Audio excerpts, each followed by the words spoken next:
My guest today is a friend of the show. She's been on before. And here's the fun part. I asked her on today for a particular reason, and I'm curious if she's going to be able to guess it. But please welcome back to the show the host of Savage Joy, and she is also the co-author of the Yes Queen Chronicles. You can check out that book over at savageandpat.com. It's a fantastic book. It's hilarious. I've read it myself. Please welcome back to the show, Savage Joy. Joy, what's up? Hey, thanks so much for having me back. This is probably maybe our 20th show together. That sounds about right. But it's always fun. Yeah. Well, I wanted to have you on today for a couple different, like a main reason. Like, I mean, first of all, this is the last week of Get Your News On with Ron for the year. I always take a break at the end of the year for a little while and then come back like second week of January. So, I wanted to have some of my favorite folks on before the year's out. But in particular, there was a reason why today was like, yeah, I want to have Joy on today. Do you have any guesses why that could be? So one thing I've thought of, which is probably not feasible, is my name is Joy and it's Christmas time and I was born in Bethlehem. Okay, so that was my my one thought. Then I texted Pat and I asked him if he can think of anything. He said, "Are you pregnant?" I said, "I got my tubes out a year ago." And he said, "It's a Christmas miracle. You're having baby Jesus." So it could be one of those. Other than that, I have no freaking clue. Those are both amazing guesses, but especially Pat's guess. Shout out to him. But no, neither of those are the reason. The reason is because today is one of 2 days to really celebrate the life of who was arguably our greatest teacher, to paraphrase Craig Finn, Mr. Joe Strummer. So today it's been 18 years today since the day of his death, and this is one of the days to really celebrate his life. This is not his birthday; his birthday's in August, but his passing day is today. So it's one of those days you got to raise a toast to Saint Joe Strummer. We're doing what Joe Strummer trained us for. And holy shit, I don't know if we ever realized we'd need that training so freaking bad. But here we are nonetheless.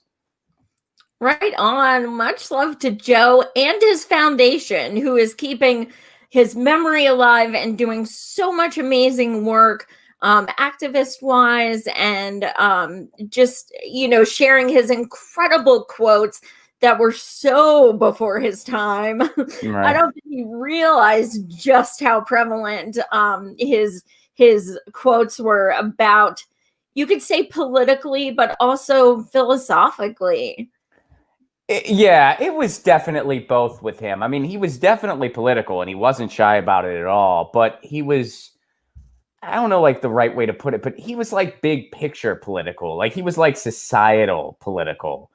And I'd like to think he would still be that way today if he were still with us. I'd like to think he'd be talking big picture about society shortcomings more so than he'd be like, talking about electoralism or talking about this or that. I don't know. What do you think? I have no question. And, my dear friend Gretel, who you've interacted with on Facebook and stuff, she is like the hugest like Joe Strummer stan, and she said she saw an interview from the 80s where the band was saying about a socialist just elected in Vermont, which is so amazing. So it's really? Like they knew who Bernie was, which is freaking awesome. Well, I guess that's not terribly because I know like Jane had a lot to do with that venue in Burlington, which is a beautiful story. And but I don't know, the Clash probably would have been too big for something like that at that point. Like if they were coming to Burlington, they would not be going there. But I'm sure, I would imagine they were still aware of that, like that network, and they were probably still very much for it. maybe more so in England than in the United States, just because that's where they lived. But I'm sure that they were still fairly well in tune with it, even though as a band they were, too big for something like that at that point. Yeah. You wouldn't be able to fit all the fans. Yeah. But right on. Well, anyway, yeah, that's why I was wondering if you'd guess. I was like, she might if she Come starts on, that's googling. kind of obscure, Ron. That's Joe Strummer's obscure. well, no, but the reason. No, I get it. It's kind of broad. It's like there's a reason. Maybe if I would have been like, it has something to do with music, you would have like Then I would have cracked been it. like, Because you oh, would let me Google. let me see what's trending on Twitter, and you would have seen, at least a handful of like Joe Strummer, and then you'd be like, oh, I bet that's probably Yeah. what's going down. But yeah, that's why. So Well, I'm honored that you connect me with such an awesome band. yeah, I mean, I wanted to have a fellow punk rock enthusiast on today, to talk, to mention that. And are you a Hold Steady fan at all? Not as much. I saw them, I think, a few times opening for other bands, but I'm not opposed. I'm a big Hold Steady fan, and one of the lines from one of their songs is "Raise a toast to Saint Joe Strummer. I think he might have been our only decent teacher." So, Yes. feeling it today. But and you should check out more Hold Steady. I recommend that.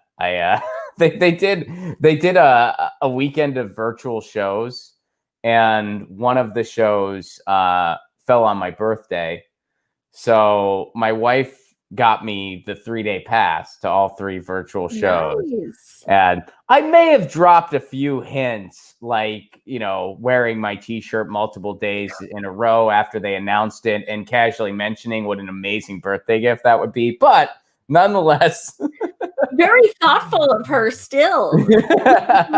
yeah, she got me the 3-day pass, and it was like, they had it arranged in a way where you could, it was a lot more than just like watching a show on your computer. Like, they arranged it in a way that there was the show going on where you could watch the band, and then if you had like a separate machine or like on your phone or something, you could be in a Zoom room with other people. So and then they would put people in the Zoom on the screen, so it would like flash on the screen, and there would be like people dancing, and people would be holding up signs saying like where they were from, and like, or they'd hold up song lyrics, or they'd be like, what's up? And then, the band's really big on geography. Like, they sing about a lot of different cities and places too. So like, they'd call out stuff when they'd see it and whatnot. And people would show their pets and stuff like that. And that's awesome. It was a really neat, it's, obviously it's not the same as being in person or anywhere close to it, but it is cool what they've been able to do with like virtual performance to make it make us all feel connected to something during a time where that is very much missing from our lives. So absolutely. So good times. Get your news on with Ron. Don't you want to know what's going on? We're getting our news on today. Get your news on with Ron. Don't you want to know what's going on? We're getting our news on today. You can tweet me an article at Ron Placone.